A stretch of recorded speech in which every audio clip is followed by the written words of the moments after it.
Euzubillahimineşşeytanirracim. Bismillahirrahmanirrahim. Elhamdülillahi Rabbil alemin. Vessalatu vesselamu ala Resulina Muhammedin ve ala alihi ve sahbihi ecmain. Amma ba'd. Payg'ambar sollallohu alayhi vasallamni hayoti va da'vati kitobini o'qishlikda davom etmoqdamiz. En so'ng Uhud jangini bayon qilgandik. Uhud jangidan keyin sodir bo'lgan payg'ambarimizni qarshi hujumini tushuntirgan edik. Bugun endi Uhud jangi bilan Handaq jangi orasida sodir bo'lgan ba'zi hodisalar bor. Ularni bayon qilamiz. Endi Uhud jangida musulmonlar bir mag'lubiyatga uchraganlarida o'sha hududda ularga qarshi adovatini saqlagan qanchalagan qabila bo'lsa, buni bir imkoniyat deb o'yladilar va mo'minlarga zarar yetkazishni istadilar. Qandayki Kemal Tohir bo'rilar qonunida, ya'ni bo'rilar orasida yiqilganni yeyishlik bir qonundir deganidek, ya'ni u yerda ham bir cho'l qonuni bo'lgan. Kuchlilar zaiflarni ezardi. Payg'ambar sollallohu alayhi vasallam esa kelib bir tartib o'rnatgan va bu tartib o'sha kungacha mavjud bo'lgan barcha tartiblarni yo'q qilgan edi. Shu sababdan Uhud jangida alayhisolatu vassalam va sahobalar mag'lub bo'lishgach, bu holatni ular imkoniyat deb bildilar. Ya'ni yahudiylar bir tomondan haddidan oshdilar. Zotan buni ham ko'rib chiqamiz. Ya'ni keyingi darsda ehtimol bu Banu Nazir haqida bayon qilamiz. Ichkaridagi munofiqlar bir tomondan haddidan oshdilar. Kelib ba'zi tartibsizliklarni chiqarishga harakat qildilar. Ammo eng muhimi atrofdagi badaviy qabilalar bo'lgan.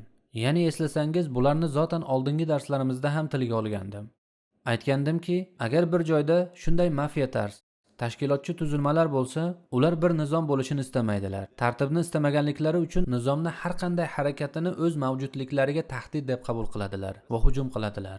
Allohning Rasuli sollallohu alayhi vasallam ham u yerda bir davlat tartibini o'rnatgach, eng ko'p u zotga adovat qilganlar ham aynan shular bo'ldi. Chunki talonchilikka chiqolmay qoldilar, qaroqchilik qilolmay qoldilar. Shu sababdan payg'ambarimizga nisbatan g'azabda edilar. Ilk o'laroq Madinani atrofidagi ba'zi badaviy qabilalarni Madinaga hujum qilishlik uchun to'planganini payg'ambar sollallohu alayhi vasallam xabarini oldilar. Abu Salama ismli sahobani boshchiligida 150 kishilik bir guruh tuzdilar sallallohu alayhi vasallam va bularni ularga qarshi yubordilar.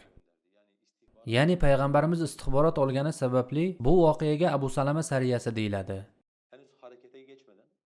Hali harakatga o'tmasdan oldin, qarshi tomon tayyorgarlik va yig'ilish bosqichida bo'lgan paytda Abu Salamani boshqaruvidagi 150 kishilik guruh ularni o'z yurtlarida bosib oldi. Juda katta g'animatlar oldilar. Hech qanday jangsiz, faqatgina qilgan bosqinlari orqali g'olib holda Madinaga qaytdilar. Bu birinchi guruh edi. Ya'ni payg'ambarimiz xabar topgan va hamon oldi olingan birinchi guruh. Abu Salama bilan birga bu hujumni oldi olingan badaviylar edi.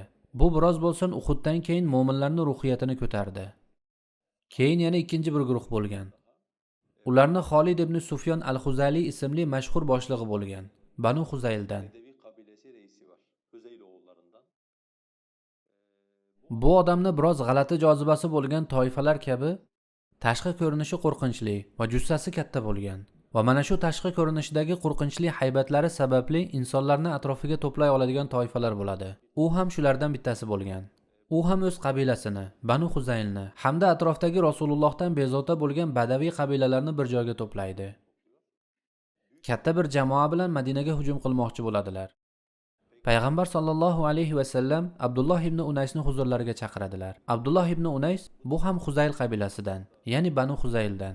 O'sha qabiladan biri. Ayni o'sha qabila va o'sha hududdan bo'lgan bir sahobani huzurlariga chaqiradilar. Alayhisolatu vasallam aytadilarki, senga bir vazifa beraman. Bor, ular to'plangan joy mana shu yerdir deydi. Zotan bu uning o'z yurti bo'lgan. Sen bu Xolid ibn Sufyon al-Xuzalini ko'rishing bilan uni o'ldir va ortga qayt dedilar. Shu xolos. Vazifa shu bo'lgan. Ya'ni borib qavmini boshlig'ini o'ldiradi va ortiga qaytadi. U esa aytadiki, ey Allohning Rasuli, uni qanday tanib olaman?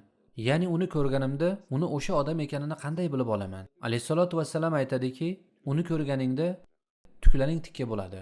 Ya'ni senga ruhiy jihatdan ta'sir qiladi. Ichingda bir titroq paydo bo'ladi. Tuklaring tikka bo'ladi. Shunda bilki, u o'shadir. Abdulloh ibn Unays aytadi, men payg'ambarimizdan bu vazifani olgach yo'lga chiqdim. Uni ko'rishim bilan deydi, ichimni bir titroq bosdi. Tushundimki, bu Xolid ibn Sufyon al-Xuzali. Lekin asr namozini vaqti kirgani uchun, agar men uni o'ldirishga kirishsam, asr namozini vaqti o'tib ketishidan qo'rqdim deydi.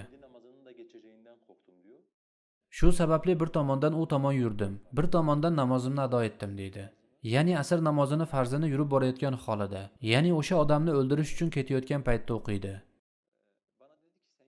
So'ngra uni yoniga bordim. U menga "Sen kimsan?" dedi. Men esa "Men seni Muhammadga qarshi odam to'playotganingni eshitdim va shuning uchun keldim. Men ham bir jangchiman. Sen bilan birga bu jangda qatnashaman" dedim. "Yaxshi" dedi deydi. Meni yaxshi kutib oldi. Keyin birga yurishni boshladik. Fursat topganim zahoti ustiga tashlandim va uni o'ldirdim deydi. Vazifamni bajardim. Uni o'ldirdim va Madinaga qaytib keldim. Alayhissalatu vassalam meni ko'rgach deydi, menga qarashi bilanoq "Bu yuz najot topdi" dedilar. Ya'ni o'ziga berilgan vazifani bajardi. Alloh va uni rasuliga qilishi kerak bo'lgan yordamni qildi. Bu yuz najot topdi dedilar. U ham "Ha ey Allohning rasuli, men uni o'ldirdim" deydi. Payg'ambarimiz ham "Bilaman" dedilar. Payg'ambarimiz meni shu yerda kutib tur deydilar. Ichkariga kirdilar. Ichkaridan bir aso, ya'ni bir tayoq olib chiqdilar. Abdulloh ibn Unaysga berdilar. Aytadiki, "Buni ol. Buni doimo yoningda saqla. Aslo buni yoningdan ayirma." Abdulloh ibn Unays ham uni olib payg'ambarimizning huzuridan chiqadi. Endi sahobalarning yoniga borganida uni tabriklaydilar. Bu buyuk vazifani bajargani uchun.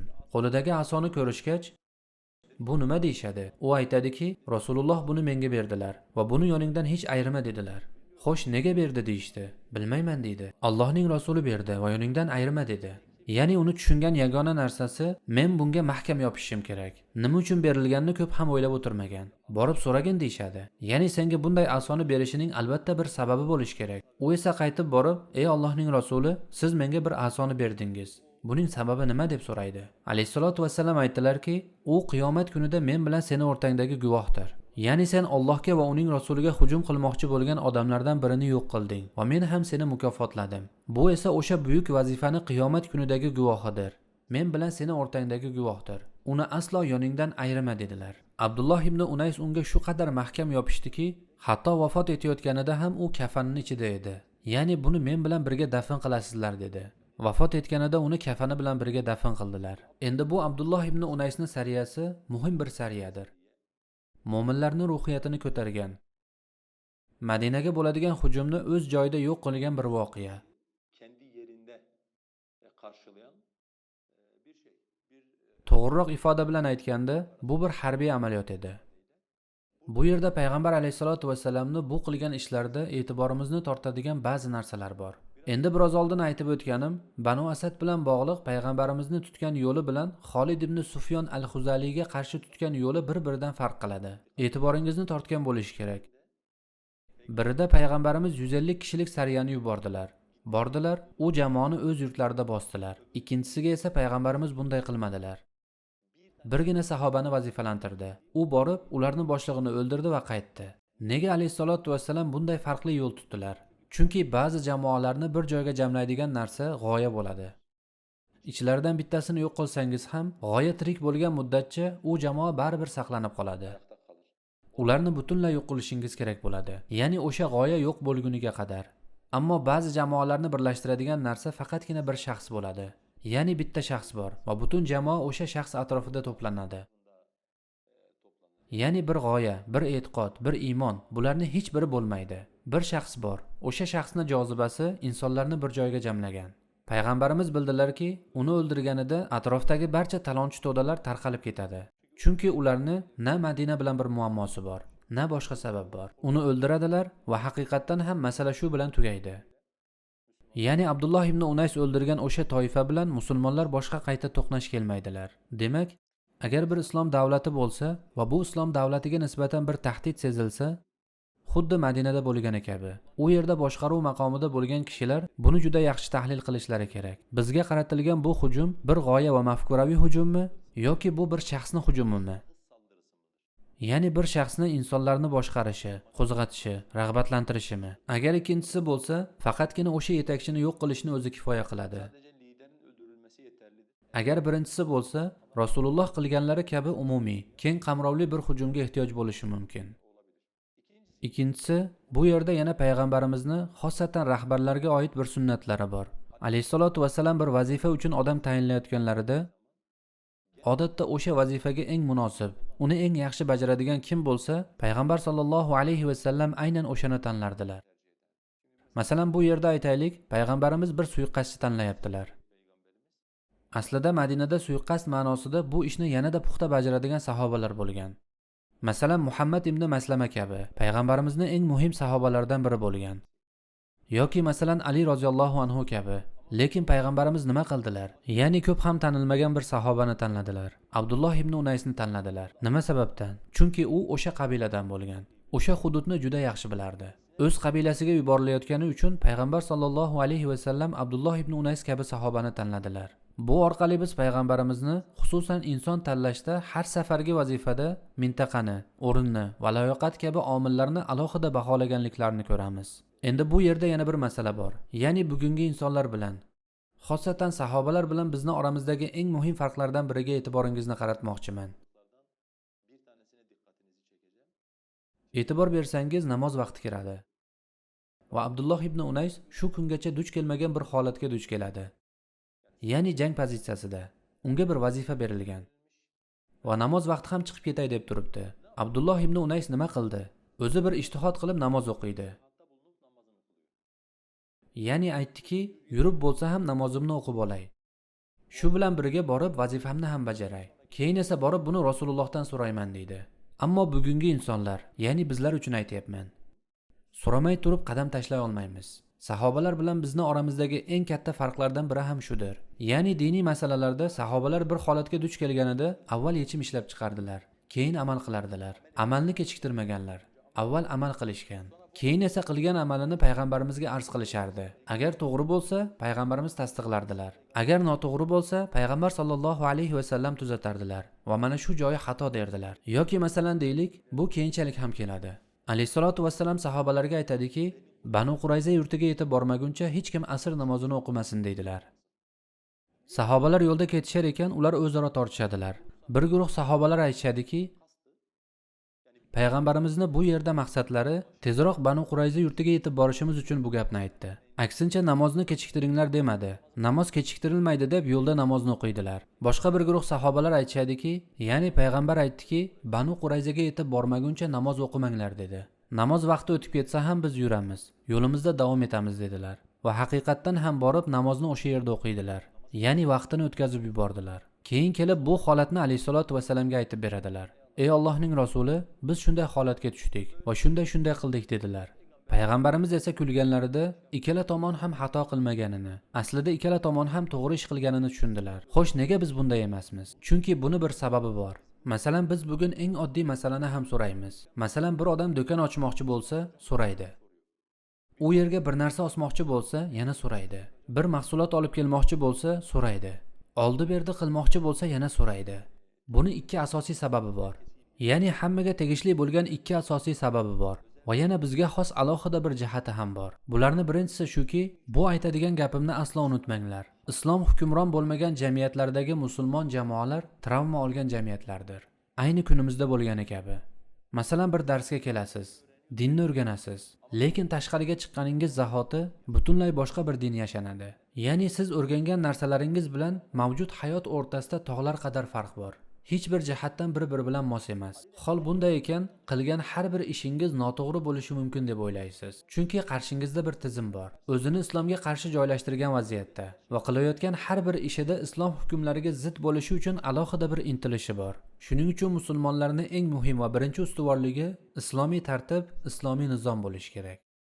Islomiy nizom bo'lmagan muddatcha bunday muammolarni bo'lishi muqarrar.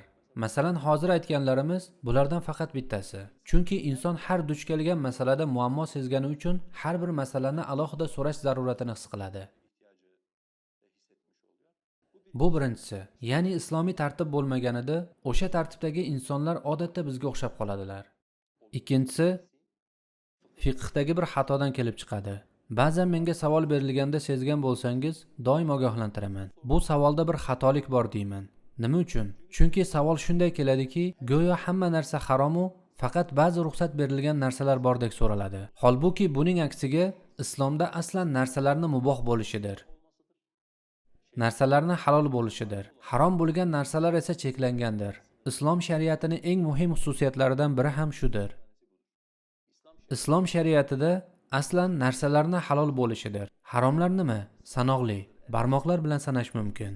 Shu sababli islom hech qachon halollarni sanamagan. Barcha dalillarga qarang, dalillar haromlarni sanaydi. Chunki haromlar cheklanganligi sababli. Halollarni esa sanab bo'lmaydi. Deyarli narsalar sonicha halollar mavjuddir. Lekin vaqtlar o'tishi bilan bizni fiqhimiz shakl o'zgartirgan. Hamma narsa taqiqlangandek. Faqatgina ayrim narsalarga ruxsat berilgan bir fiqhga aylangan vaziyatda. Ya'ni bugungi qo'limizdagi fiqhda ko'pincha fatvolar bilan saddu zari'a ila fitna zamoni degan nom ostida ulamolarni ma'lum bir davrga oid ijtihodlari, bularni barchasi bir oraga jam bo'lganda islom fiqhi go'yo o'z mohiyatini o'zgartirgandek, go'yoki aslan hamma narsa haromdek bo'lib qoldi va biz ham shu tarzda o'rganganimiz uchun ongimizda doimo so'rashlik ehtiyojini his qilamiz. Chunki ongimizga kodlanib qolgan narsa, albatta biz tushunmagan bir jihati bor. Kel buni so'rab ko'raylik va to'g'risini o'rganaylik deysiz. Yo'q janob, unday emas. Bu masalada ham yana aslga qaytishimiz kerak. Islom shariatida aslan narsalarni halol bo'lishligidir. Haromlar esa cheklangandir. Bu ikkalasi butun ummatga tegishli masalalardir. Ammo uchinchisi bizni zamonamizga xos. Biroz bizga ham tegishli bir sababi bor. U ham shuki, ilgari ilm talab qilish namoz, ro'za, zakot kabi islom jamiyatini ajralmas bir qismi edi. Har bir mo'min ayni paytda bir ilm talabasi bo'lgan. Masalan, sahobalarni tasavvur qiling. Bir sahoba tabiiy ravishda kuniga 5 marta ilm majlisiga qatnashardi. Chunki 5 vaqt namozni payg'ambar bilan birga o'qirdilar va insonlar savollarini berishar, dardlarini to'kishar edi. Ular esa payg'ambarimizdan javobini olishar edi. Bir oyat nozil bo'lsa, har bir sahoba o'sha oyatni yodlashlik zaruratini his qilardi va o'sha oyatni fiqhini kelib yo payg'ambarimizdan yoki payg'ambarimiz tarbiyalagan ashabu suffadan o'rganar edi. Aytaylik, bir majlisga kelsalar, masalan Anas roziyallohu anhu buni rivoyat qiladi. Payg'ambar ularga bir narsalarni tushuntiradi. U zot ketganlardan keyin deydi, biz o'zaro halqa bo'lib payg'ambarimizdan eshitganlarimizni muhokama qilardik. Ya'ni hadislarni o'zaro muhokama qilardilar. Endi tasavvur qiling. Bu majlisdan turishdi deylik, 2 kishi yo'lda ketyapti. Biri boshqasidan so'rardi.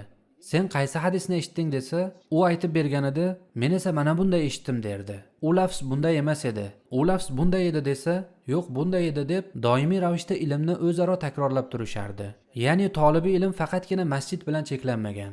Masjiddagi ilm majlisi tugagach, ular yana o'zaro yig'ilishib ilmini muhokama qilishganlar. Natijada ularning har birida biroz bo'lsin shar'iy ilmlar, halol harom tushunchasi, nima to'g'ri va nima noto'g'ri ekaniga doir bir bilim mavjud edi. Bugun esa musulmonlarning aksariyati haftada bir marta bir suhbatga qatnashadi. Ko'pchiligi esa endi buni ham qilmayapti. Ya'ni internet keng tarqalganidan keyin ko'p insonlar bunga ham ehtiyoj sezmay qo'ydi. Bir odam haftasiga bir marta bir darsga qatnashadi xolos. Uni keyingi darsgacha qayta ko'rib chiqish, muhokama qilish, gaplashish, bunday narsa yo'q. Bunday kun tartibi yo'q. Hol bunday ekan, jamiyat sifatida bizda ilm talabi juda zaiflashdi. Ilm talabi zaiflashgach, insonlar eng oddiy muammoga duch kelganlarida esa darhol so'rash ehtiyojini sezadilar. Ya'ni o'ylab ko'ray, yechim topay degan tashvishlari bo'lmaydi insonlarni. Lekin sahobalar bunday emas edilar. Ular yechim ishlab chiqarardilar, amal qilardilar. So'ngra buni payg'ambarimizga taqdim etardilar. To'g'ri bo'lsa to'g'ri, noto'g'ri bo'lsa, demak bu xato ekan deb va to'g'risini o'rganib olardilar. Bu ham bizlar bilan ular orasidagi eng muhim farqlardan biridir. Yana Abdulloh ibn Unaysning sariyasida e'tiborimizni tortadigan jihatlardan biri shuki, sahobalar har qanday ish qilganlarida buni deyarli siyratni har qismida ko'rasiz. Namoz hayotning markazida bo'lgan. Ya'ni barcha ishlarini namozga ko'ra tartibga solishar edi. Hayotning markaz mohiyatida namoz bo'lgan. Ya'ni sahoba jangga boryapti. Birozdan keyin bir odamni o'ldiradi. Uni o'ldirgandan keyin qochish kerak. Ya'ni bir reja tuzish kerak. Lekin uni o'sha paytdagi tashvishi asr namozini vaqti o'tib ketmaslik bo'lgan. Ya'ni asr namozini o'qib, mas'uliyatimni ado qilay degan g'ami bo'lgan. Bu aslida payg'ambarimizdan olgan tarbiyaning natijasidir. Tavhiddan keyin islom eng ko'p ta'kidlagan amal bu namozdir. Shirkdan keyin islom eng ko'p ogohlantirgan haromlardan bittasi namozni tark etishlikdir. Ular buni payg'ambarimizdan juda yaxshi tushunganlari uchun hattoki urush asnosida ham o'ylagan narsalardan biri namoz bo'lgan. Nihoyiy o'laroq, bu Abdulloh ibn Unays qissasidan yana bir masala muhokama qilinadi. Masalan, aytaylik, men vafot etdim. Yonimda ma'naviy qadri bo'lgan bir buyum bor. Shu buyum men bilan birga ko'milishi mumkinmi? Shunday talabni qilishim mumkinmi? Aslida bu joiz emas. Ya'ni bir inson vafot etganida u bilan birga biror buyumni ko'milishi joiz emas. Ölen insanla beraber bir eşyanın gömülmesi Bu caiz olan bir şey değil. Niye? Nega? Chunki bu islom ummatida mavjud bo'lmagan, islomning sunnatida yo'q bo'lgan amal. Birozdan zotan Abdulloh ibn Unays voqeasini tushuntiraman.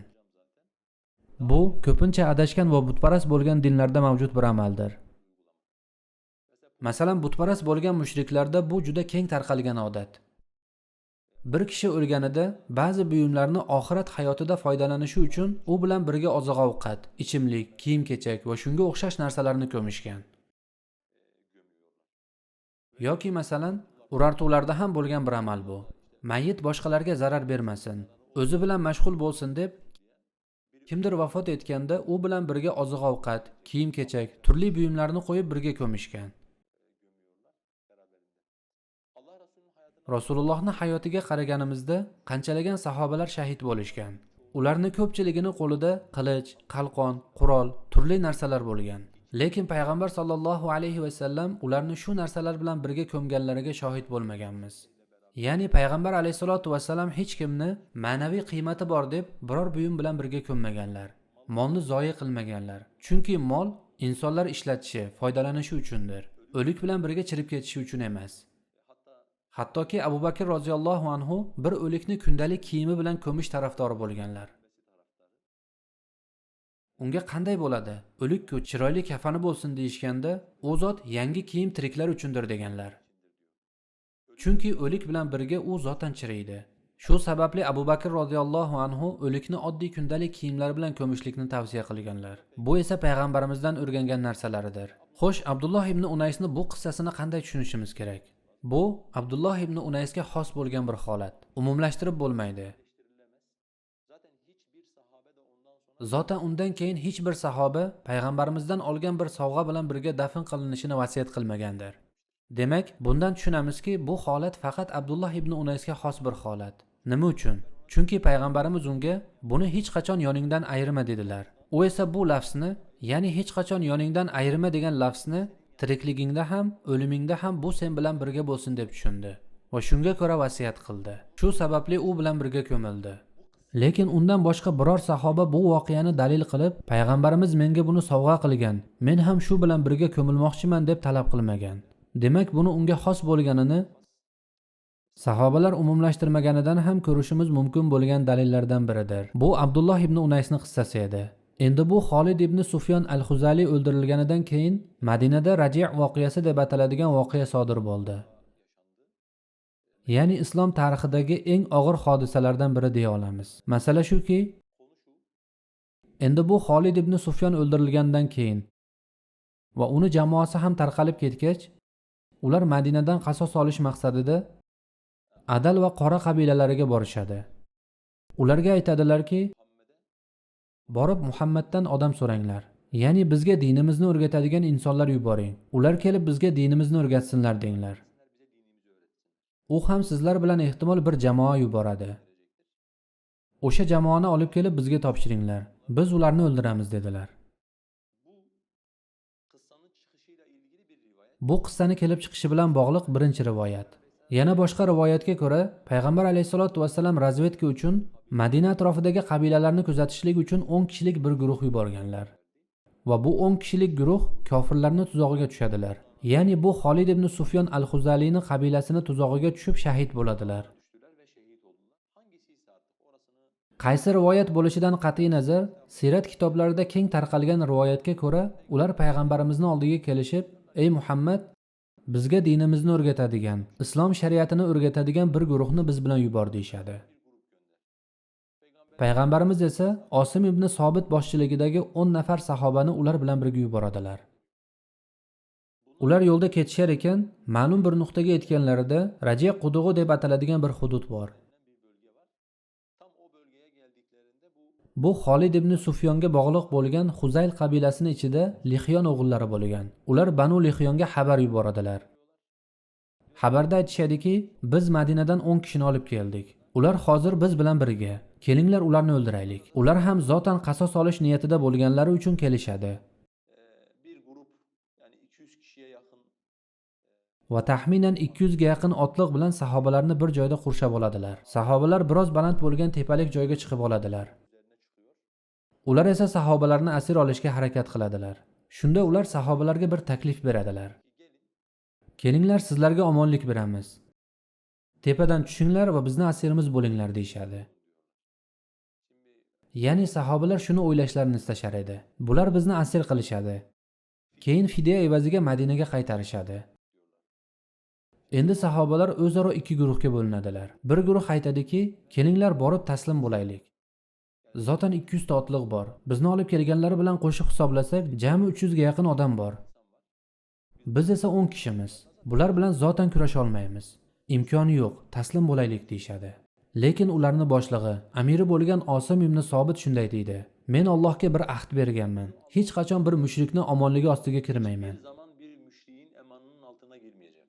Ya'ni bir mushrikning himoyasi, omonligi ostiga kirmasligimga doir Alloh jalla jalaluhga ahd berganman. Men buni aslo qabul qilmayman deydi. Shundan so'ng ular jang qilishni tanlaydilar. Eng avval 3 nafar sahoba jang qilishni boshlaydilar. Jang davomida sahobalar birma-bir shahid bo'lishgach, oxirida 3 ta sahoba qoladi. Ular aytadilarki, mayli, biz sizdan omonlik so'raymiz. To'g'ri, boshida omonligingizni rad etdik, lekin endi zotan o'ldirilishlarini tushunishgach, biz sizlardan omonlik so'raymiz deyshadi. Ular ham ularga omonlik beradilar. Osim ibn Sobit esa vafot etishidan oldin bir duo qiladi. Aytadiki, ey Robbim, kunning avvalida men seni diningni himoya qildim. Bu nimani anglatadi? Ya'ni men seni dining uchun uyimdan chiqdim. Allohning dinini o'rgatish uchun yo'lga tushdim. Mushriklar bizni xor qilmoqchi bo'lganlarida bunga yo'l qo'ymadim. Seni diningni izzatini himoya qilish uchun ularga taslim bo'lmadim. Endi kunning oxirida sen ham meni jasadimni himoya qil. Ya'ni men seni diningni himoya qildim. Sen ham meni jasadimni ularning qo'liga tushishiga yo'l qo'yma deb Alloh jalla jalaluhga duo qiladi. Ularni barchasini shahid qiladilar. 3 nafar sahobaga esa omonlik beradilar. Ular balandlikdan pastga tushishlari bilan, ya'ni tekislikka tushgan zahoti ularni qo'lga olishga harakat qiladilar. Abdulloh ibn Toriq ismli sahoba sizlarga ishonib xato qildik deydi va yana jang qilishni boshlaydi. Uni ham shahid qiladilar. Ammo ular Xubayb va Zayd ibn Dasina ismli sahobalarni asir oladilar. Va ularni olib borib makkaliklarga sotmoqchi bo'ladilar. Endi ularni makkaliklarga sotmoqchi bo'lishini alohida sababi bor. Chunki bu ikki sahoba Badr kuni makkaliklardan 2 kishini o'ldirgan edi. Ularning oilalari bular uchun juda katta pul berishlarini bilishardi. Ya'ni ular Badr kunida o'ldirgan insonlarning qasosini olishlik uchun bularga juda katta pul berishlarini bilishardi. Ularni olib boradilar va haqiqatdan ham makkaliklar har bir sahoba kimni o'ldirgan bo'lsa, o'sha o'ldirilgan kishilarning oilasi bu sahobalarni asir qilib oladilar. Ularni olib borib bog'lab qo'yadilar va oxiri shahid qiladilar. Endi Safvon ibn Umayya Zayd ibn Dasinani biroz azoblagandan so'ng otasini o'ldirganini bahona qilib uni shahid qiladi. Xubayb roziyallohu anhu ni esa bir uyga qamab qo'yadilar. Bu voqeani shu qismini Imom Buxoriy rivoyat qiladi. Uni o'ldirishlaridan oldin u uyning xizmatkoridan, ya'ni bir cho'ridan menga bir ustara berasanmi deb so'raydi. Ya'ni poklanmoqchi edi. Badanini tozalab, g'usl qilib, Allohning huzuriga pok holda borishni istardi. Ayol ham unga poklanishi uchun ustara olib keladi. Shu paytda ayolning kichik farzandi o'ynab yurib Xubayb asir saqlanayotgan joyga kirib qoladi. Ayol kelib qarasa, Xubaybning bag'rida bolasi o'tirgan bo'ladi. Ayol qo'rqib ketadi. Biz bu odamni o'ldirmoqchimiz. Endi u bizni bolamizni qo'liga oldi. Men bergan ustara bilan uni o'ldiradi deb o'ylaydi. Xubayb esa ayoldagi bu qo'rquvni ko'rib, bolani o'ldiradi deb o'yladingmi deydi. Ha deganida, Allohga qasamki, bunday narsa aslo bo'lmaydi deydi. Ya'ni aslo men bir bolaga zarar bermayman deydi va bolasini unga qaytarib beradi. Oradan yillar o'tib, bu ayol musulmon bo'lganida aytadiki, "Vallohi men Xubaybchalik xayrli bir asirni ko'rmadim" deydi. Va bu voqeani aytib beradi. Va yana shunday deydi: "Men uni yonida Makka da umuman bo'lmagan uzum turlarini ko'rdim. U uzum yer edi, lekin u Makka da bo'lmagan uzum edi. Shunda Alloh uni rizqlantirayotganini angladim" deydi ayol. Va ehtimol aynan shu ko'rgan manzarasi uni islomni qabul qilishiga sabab bo'lgan bo'lsa kerak. Xubaybni olib chiqadilar. Uni qatl qilishlaridan oldin u aytadiki, "Agar ruxsat bersangiz 2 rakat namoz o'qimoqchiman" deydi. Va u 2 rakat namoz o'qiydi. Namozni tugatganidan keyin, "Vallohi agar o'limdan qo'rqqanidan qildi deyishlaringiz bo'lmasa edi, yana ham uzunroq o'qigan bo'lardim" deydi. Ya'ni aslida u uzoqroq namoz o'qimoqchi edi. Lekin agar men namozimni uzatsam, aniq bu kofirlar aytishadiki, bu o'limdan qo'rqdi. Shuning uchun namozini uzaytirdi deyshadi deb, shu sababli namozini qisqa o'qiydi. Shu payt Abu Sufyon unga bir savol beradi. Aytadiki: "Ey Xubayb, sen Muhammadning o'rnida, u esa seni o'rningda bo'lishini istarmiding?" deydi. U aytadiki: "Muhammad meni o'rnimda bo'lishi tugul, Allohga qasamki, buni evaziga uni oyog'iga bir tikon kirishini ham istamayman." Ya'ni men u zotning o'rnida, u zot meni o'rnimda bo'lishini qo'ya tur, meni o'limdan qutulishim evaziga Muhammadni sollallohu alayhi va sallam oyog'iga bir tikon botishini ham istamayman. Yetarki u zotning oyog'iga tikon botmasin. Men jonimni fido qilishga tayyorman deydi. Shunda Abu Sufyon yana bir bor guvohlik beradi. Vallohi men juda ko'p insonlarni ko'rdim, lekin Muhammadning ashablari Muhammadni sevganchalik biror insonni boshqa bir insonni sevganini ko'rmadim deydi. Shundan keyin Xubaybni ham shahid qiladilar. Endi Xubayb shahid qilinganidan so'ng bu Osim ibn Sobit Badr kuni mushriklardan birini o'ldirgan bo'lgan. O'sha o'ldirilgan kishining yaqinlaridan biri shunday qasam ichgan edi. Agar uni qo'lga olsam, qasamki uni boshining suyagida sharob ichaman. Ya'ni uning terisini shilib, musla qilib, bosh suyagini olib unda sharob ichmoqchi bo'ladi. Aytadiki, kim uni jasadini menga olib kelsa, unga 100 ta tuya beraman. Ya'ni katta bir sarmoyani va'da qiladi. Albatta buni eshitgan atrofdagi qabilalarning barchasi darhol o'sha 7-8 sahoba shahid qilingan joyga kelishadi. Osim ibn Sobitning jasadini topishadi. Lekin uning atrofini biz eshak arisi deb ataydigan arilar uning atrofini to'liq o'rab olgan bo'ladi. Kim unga yaqinlashsa yuzidan chaqardi. Aynan yuzidan chaqardi. Jasadini ololmasliklarini tushunganlaridan keyin kechasi kelaylik deyshadi. Kechasi arilar tarqaladi. Biz esa 100 tuya evaziga jasadni olib borib makkaliklarga sotamiz deyshadi. Kechasi kelganlarida voqeani rivoyat qiluvchi aytadi. Osmonda birorta ham bulut bo'lmasligiga qaramay yomg'ir yog'di. Sel keldi va sel jasadni olib ketdi. Ular esa jasadni suvni ichidan olish uchun ortidan ancha yugurishadi, lekin uni ololmaydilar. Allohu alam, bu uni: "Ey Robbim, kunni boshida men seni diningni himoya qildim. Kunni oxirida sen ham meni jasadimni himoya qil" degan duosi sababli Alloh jalla jalaluhu uni jasadini mushriklardan himoya qilgan bo'ldi. Shu sababli mushriklar uning jasadiga tegina olmadilar. Bu ham shu voqeada yuz bergan hodisalardan biridir. Albatta bu voqea Madinada juda katta qayg'u va og'ir iztirobga sabab bo'ladi. Ya'ni musulmonlarni ayniqsa bunday xoinona tarzda o'ldirilishi, Makkaga olib borilib u yerda qiynoqlarga duchor qilinishi, Allohning rasuliga bergan so'zlarini buzishlari bularning barchasi katta musibat bo'ladi. Ya'ni Uhuddan keyin islom jamiyati endigina o'ziga kelib, ruhiyati tiklana boshlagan bir paytda yana shunday bir fojia bilan yuzlashadilar. İslam toplumu karşılaşmış oluyor. Şimdi Endi bu hodisadan, ya'ni Raji voqeasidan chiqarishimiz kerak bo'lgan ba'zi saboqlar, ba'zi foydalar bor. bazı dersler var. Şimdi hatırlarsanız Yodingizda bo'lsa, ilgari ham siyratdan olishimiz kerak bo'lgan bir qoida borligini aytgan edim va buni ko'p uchratamiz degandim. U qoida shuki, agar musulmonlar mushriklarga qarshi katta bir g'alaba qozonishgan bo'lsalar, albatta uning ortidan musulmonlarga qarshi katta bir hujum bo'lgandir. Ya'ni ular katta yo'qotishlarga sabab bo'ladigan imtihonlarga duch kelganlar. Buni oldin ham aytgan edim. Bu yerda yana bir bor buni ko'ryapmiz. burada bir kere daha bunu görüyoruz. Bir İslam toplumu eğer müşriklere büyük bir darbe vurmuşsa, Agar islom jamiyati mushriklarga qarata katta zarba bergan bo'lsa yoki katta yutuq qo'lga kiritgan bo'lsa, bu ayni paytda qarshi tomonda ham katta bir g'azabni va nafratni uyg'onishiga sabab ham bo'ladi. Masalan, Habashistonga hijratda ham mushriklarning barcha urinishlariga qaramay musulmonlarni u yerda himoya topishi islom jamiyati uchun katta yutuq edi. İslam toplumu için çok büyük bir kazanımdı. Lekin keyin nima bo'ldi? Bu mushriklarning katta bir g'azabi sifatida musulmonlarga iqtisodiy boykot bo'lib qaytdi. Xuddi shuningdek, bu yerda ham Xolid ibn Sufyon al-Xuzaliyni o'ldirilishi Bunu öldürüp o topluluğu Müslümanların dağıtmaları. va uning jamoasini tarqalishi, undan oldin esa Banu Asadning hujumini o'z joylarida bostirilishi bular katta yutuqlar edi. Lekin agar katta yutuqqa erishgan bo'lsangiz, demak qarshi tomonda ham katta g'azab paydo bo'ldi deganidir. Siz katta muvaffaqiyatga erishgan bo'lsangiz, demak qarshi tomonda ham sizga nisbatan kuchli tajovuz istagi paydo bo'ldi deganidir. Shunga qarab ehtiyot choralaringizni ko'rishingiz kerak. Musulmonlar bu yerda katta bir musibatni boshdan kechirdilar. Ammo biz bugun bu voqeadan ular nomidan saboq olishimiz mumkin.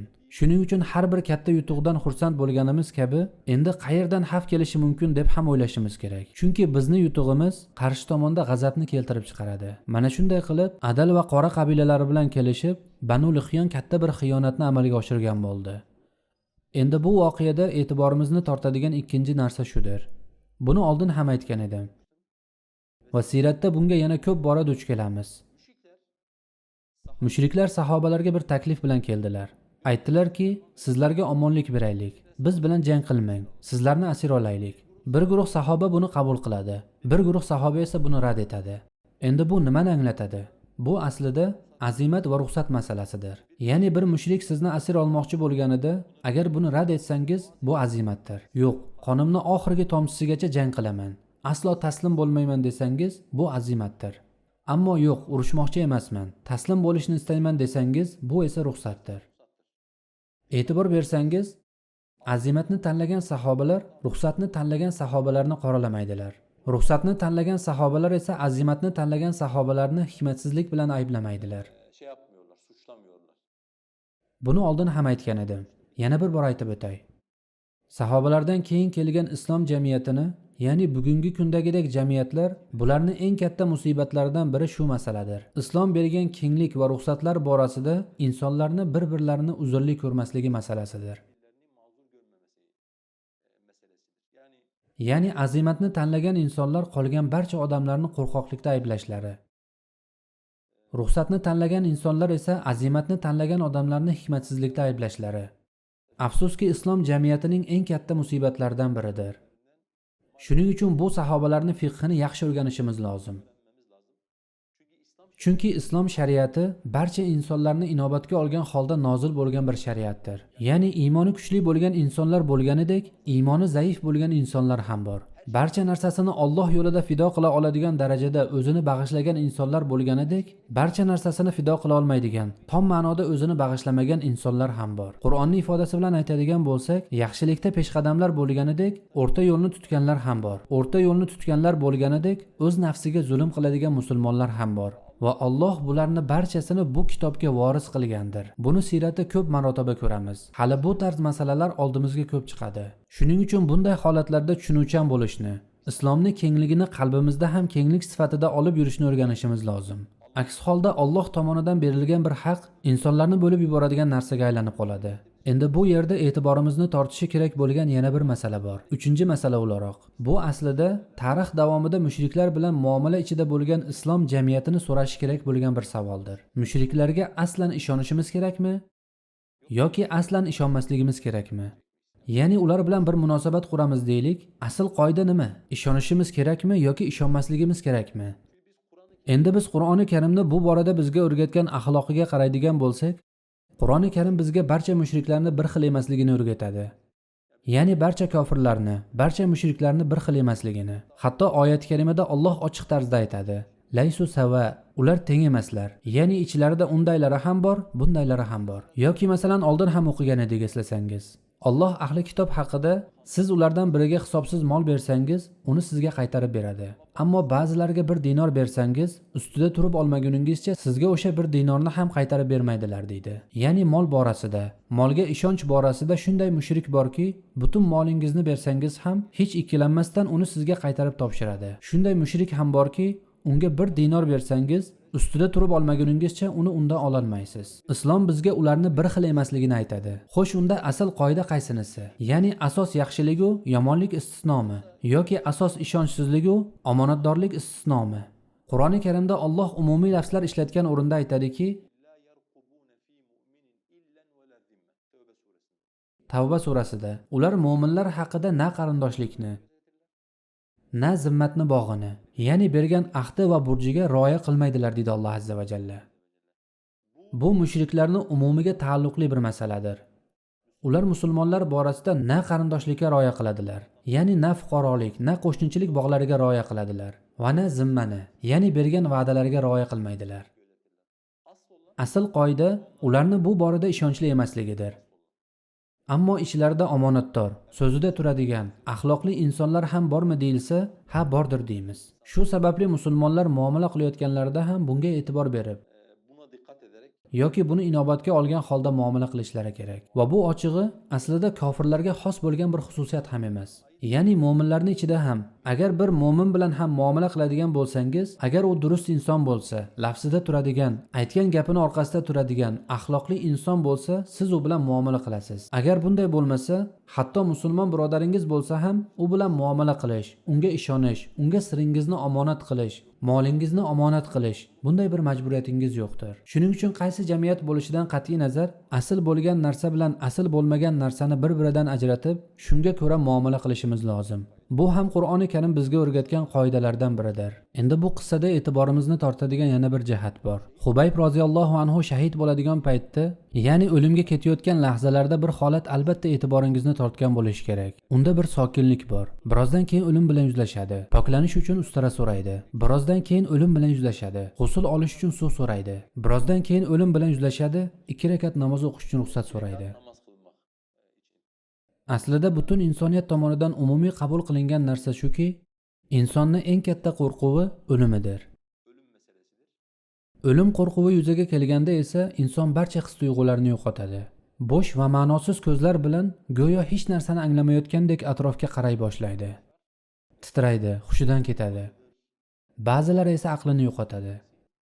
Ammo siratda buni misollarni juda ko'p ko'ramiz. Sahobalarga nazar tashlaganimizda, aksincha juda sokin, go'yo birozdan keyin juma namoziga ketayotgandek, qandayki bir musulmon juma namoziga borishidan oldin g'usl qilgani kabi, pokiza kiyimlarni kiyib sunnatga amal qilgani kabi, ular o'limga shu tarzda yo'l olganlarini ko'ramiz. Buning sababi nima? Agar siz pokiza bir hayot kechirgan bo'lsangiz va bu hayotingizni oxirida Robbingizga yo'liqishingizga chin dildan ishongan bo'lsangiz, bu amallaringiz sizni ustingizda sakinat sifatida aks etadi. Ammo agar siz pokiza bir hayot kechirmagan bo'lsangiz, oxiratga doir bir ma'lumotingiz bo'lmasa, o'lim siz uchun eng katta travmalardan biriga aylanadi.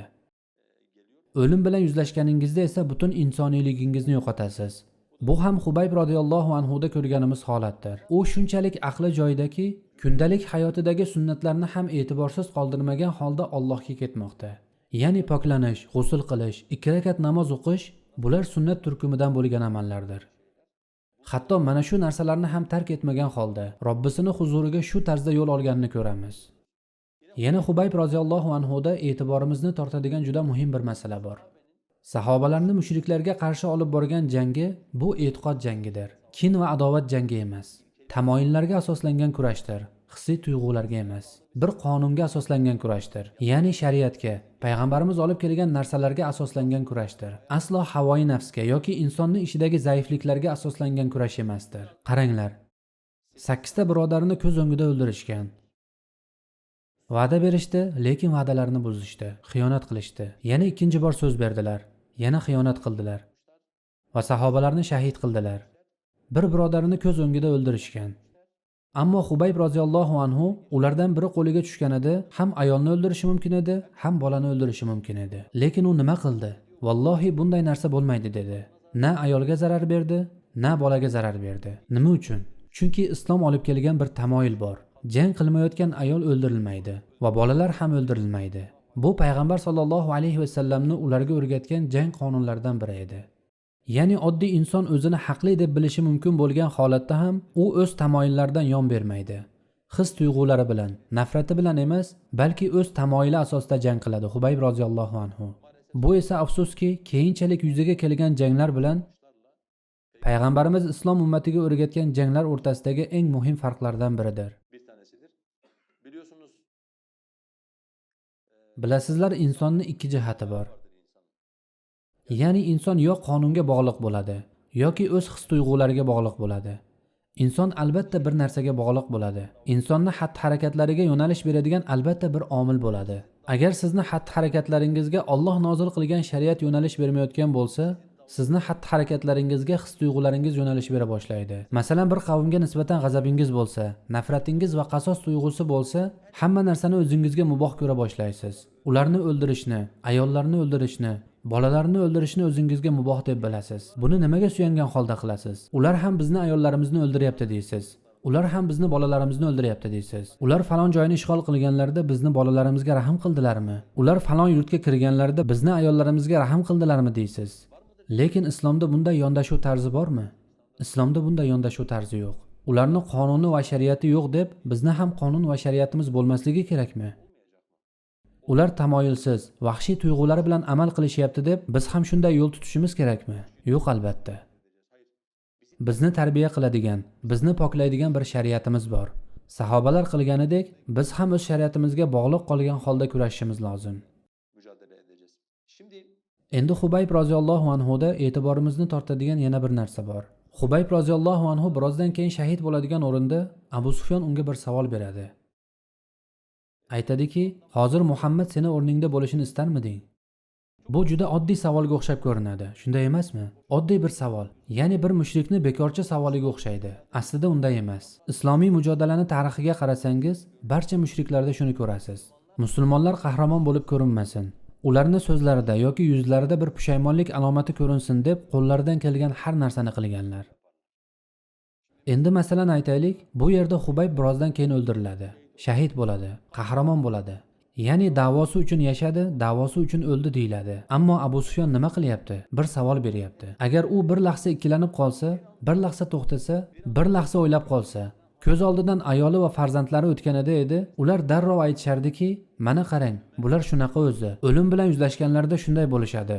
O'limni ko'rganlarda hamma aytgan gaplarni unutishadi degan bo'lardi.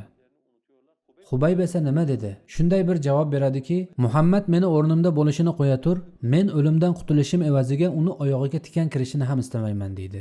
Abu Sufyon xor bo'ladi. Ya'ni Xubayb faqatgina shahodatga erishib g'alaba qozonmadi, balki ruhiy jihatdan ham ustunlikka erishgan bo'ldi. Islomiy kurashda ishtirok etayotgan insonlar buni juda yaxshi bilishlari kerak. Ya'ni ba'zan sizni bir holatingiz, bir so'zingiz, yuzingizdagi bir ifoda qarshi tomon uchun juda katta ahamiyatga ega bo'lishi mumkin. Siz uchun oddiy tuyulishi mumkin, lekin qarshi taraf shu orqali sizni jamiyatda pushaymon bo'lgan qilib ko'rsatmoqchi bo'lishi mumkin. Shu jihatdan Xubayb roziyallohu anhu ni bu tutgan yo'lida ham biz uchun juda muhim dars bor. Bunga ham e'tibor berishimiz kerak. Ona da etmemiz lazım, dikkat etmemiz lazım. Şimdi mesela Endi masalan, meni e'tiborimni tortgan narsalardan birini aytib beray sizlarga. Musulmonlarni hibsga olganlarida politsiya doim bir narsani ta'kidlaydi. Oldinga qara deydi. Endi aslida bu faqat shu masalaga oid emas. Umumiy o'laroq bir narsani aytmoqchiman. Davlat buyuruvchandir. Ya'ni doim buyuradi. Buni qil, shuni qil, bu yerda navbatga tur, u yerda falon ishni qil deb. Har safarida so'rashlik lozim. Nima uchun? Men bir qo'ymanmiki devorning yonida navbatda turadigan. Nega navbatda turishim kerak? Sababi nima? Odatda ular shunday javob berishadi. Qoidasi shunday deyishadi. Qani olib kelchi, qayerda yozilgan bu qoida? Xodimlarning 90% shu joyda jim bo'lib qolishadi. Qayerda yozilgan deb so'rasangiz, modam bu qoida bo'lsa, demak u yozma shaklda bo'lishi kerak. Qani olib kel, ko'raylik desangiz, jimgina qarab turishadi. Ularning shunaqa g'alati qoidalari bor. Bu qoidalarning aksariyatini sizni boshingizga kelgan musibatlarda iymoningizni mustahkam ekanini, tik turganingizni ko'rsatmaslik uchun qo'yishadi. Masalan, oldinga qara deyshadi. Siz oldinga qarasangiz, go'yo uyalgandek, atrofga qarashni istamayotgandek, kameralarga tushishni istamayotgandek ko'rinasiz. Ba'zilarga hatto tavsiya ham berishadi. Yaxshisi boshingni biron narsa bilan yop. Agar kameralarga tushib qolsang, keyin biron ish topa olmaysan. Odamlar seni terrorchi deydilar. Ha, hali oldinda sud bor-ku. Balki ozod qilinib ketarsan va hokazo. Masalan, kapshoning bo'lsa, yaxshisi boshingga kiy, o'zingni ko'rsatma deydi. Aslida esa buni tom aksiga, siz nima uchun u yerdasiz? O'g'irlik qilganingiz uchunmi? Siz nima uchun u yerdasiz? Kimgadir zo'ravonlik, kimnidir suiiste'mol qilganingiz uchunmi? Tenderlarga korrupsiya aralashtirganingiz uchunmi? Saylov mitinglarida chiqib insonlarni ko'zlariga qarab turib yolg'on gapirganingiz uchunmi? Xalqni molini ochiq-oydin talon-taroj qilganingiz uchun u yerdamisiz? Aslo. Siz Allohning dini uchun u yerdasiz. Siz tog'utlarni rad etganingiz uchun u yerdasiz. Siz Allohga va uning rasuliga iymon keltirganingiz uchun u yerdasiz. Iymoningiz kabi, izzatingiz kabi boshingiz ham tik bo'lishi kerak. Ularning ko'zlariga tik qaraysiz. Chunki siz jinoyatchi emassiz. U yerda jinoyatchi ularning o'zlari. Agar bir jinoyatchi bo'lsa, agar bir terrorchi bo'lsa, bu ularning o'zlaridir. Terrorchi aslida kimdir? Tinch yashayotgan insonlarni qo'rqitadigan kishidir. Kechasi soat 5 da kelib eshigingizni sindirgan kishidir. Sizmi ularning eshigini kechasi soat 5 da borib sindirgan? Yo'q, Ular kelib sizni eshigingizni sindirishdi. Unda ular yuzlarini yashirsinlar. Ular yuzlarini xira qilib, shlyapa kiyib, boshlarini egib yursinlar. Siz boshingizni tik tutingki, sizda pushaymonlik alomati ko'rinmasin. Shu sababli bu juda muhim masala. Ular sizdan pushaymon ekaningizni ko'rsatadigan manzarani ko'rishni istaydilar. Bu so'zli bo'lishi mumkin, tasvir bo'lishi mumkin va hokazo. Bunga alohida e'tibor berish kerak. Va nihoyi o'laroq yana Hubayb roziyallohu anhu ni xossatan shahodatidan olishimiz kerak bo'lgan foyda bor. Bir inson agar Allohga qul bo'lsa, Abdulloh ibn Unays qissasida ko'rganimizdek, yashayotganida ham quldir, o'layotganida ham quldir. Farovonligida ham quldir, qiyinchiligida ham quldir. Ya'ni Hubayb roziyallohu anhu ning qulligi shu qadar hayotining markazida ediki, o'limidan oldingi so'nggi istagi 2 rakat namoz o'qishlik bo'ldi.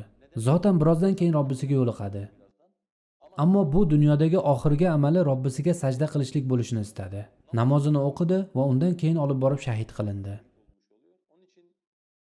Shu munosabat bilan ba'zan aytadiganim bir gapni yana takror aytaman. Agar bir mujodala Allohga qullik uchun olib borilayotgan bo'lsa, uni har lahzasida va har bir bosqichida eng yaqqol ko'rinadigan narsa qullik bo'lishi kerak. Shiorlar, gaplar yoki fikrlar emas, balki Alloh jalla jalaluhga qullik bo'lishi kerak. Bu qissalarda ko'rganimiz kabi. Endi Hubayb roziyallohu anhu ning shahodatidan keyin oxirida shuni aytmoqchiman. Xususan Osim ibn Sobitning shahodatida biz uchun juda muhim bir foyda bor. Qanday foyda bu? Agar siz Allohning dinini himoya qilsangiz, Alloh jalla jalaluhu ham sizni himoya qiladi. Ya'ni payg'ambarimiz Abdulloh ibn Abbosga aytganidek, sen Allohni himoya qilki, Alloh ham jalla jalaluhu seni himoya qilsin. Bu himoya faqatgina Alloh sizni yomonliklardan, gunohlardan himoya qilishi emas. Alloh sizni badaningizni ham himoya qiladi. Alloh sizni nomusingizni ham himoya qiladi. Alloh sizni molingizni ham himoya qiladi. Ya'ni Musa alayhisalom bilan Xizr alayhisalom qissasida Musa alayhisalom devorni tiklab bolalarning xazinasini himoya qilgandi. Nima uchun Alloh payg'ambarini shunday ishga jalb qildi? Va kana abuhuma soliha. Chunki ularning otasi solih inson edi deydi Alloh jalla jalaluhu. Ota-onalari solih bo'lgani uchun Alloh jalla jalaluhu ularning molini ham himoya qildi. Osib ibn Sobit solih bo'lib, Allohning dinini himoya qilgani uchun Alloh jalla jalaluhu uni so'zini ham, uni badanini ham, uni nomusini ham muhofaza qiladi. Har birimizga Alloh tomonidan beriladigan himoya bu bizni Allohning dinini qanchalik himoya qilganimiz bilan bog'liqdir. Ya'ni biz Allohning diniga qanchalik xizmat qilgan bo'lsak, bir narsalar bergan bo'lsak, jazo ham, mukofot ham amal jinsidan bo'ladi. Alloh bizni o'z amallarimizni jinsi bilan mukofotlaydi. Mana shu voqeada bo'lgani kabi, Alloh jalla jalaluhu Osib ibn Sobitni mushriklardan go'yo bir karomat orqali himoya qilgan bo'ldi. Shu bilan birga bu yerda ahli sunnatning aqida asoslaridan birini ham ko'ramiz.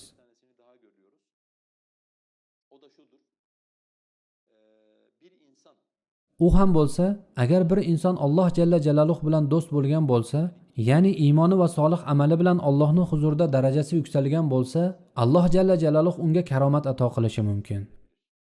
Ya'ni oddiy insonlar ko'rmaydigan narsalarni ko'rsatishi mumkin. Oddiy insonlar boshdan kechirmaydigan ba'zi go'zal ne'matlarni unga berishi mumkin. Masalan, nimaga o'xshash? Hubayb roziyallohu anhu Makka da bo'lmagan uzumni Alloh tomonidan bir ikrom sifatida olgani kabi.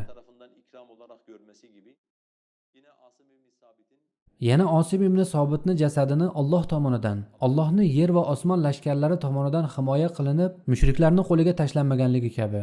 Karomat haqdir. Qur'on ham bunga ishora qiladi. Zakariya alayhisalom Maryam onamizning huzuriga kirganida, ya'ni bu taomlar senga qayerdan keldi deb hayratlanib so'raydi. Chunki u yerda bunday rizqni bo'lishi odatda mumkin emas edi. Shunda u aytdiki, bu mening Robbimning huzuridandir. Ya'ni buni menga Robbim berdi va albatta Robbim xohlagan bandasini hisob-kitobsiz rizqlantiradi deydi. Agar Alloh bir bandasini iymoni va solih amali sababli do'st tutgan bo'lsa, unga yordam sifatida shunday ikromlar berishi mumkin ekan. Zotan bu ikromga ham shu ildizdan kelib chiqqan holda karomat deymiz. Sahobalar hayotida ham sodir bo'lganidek.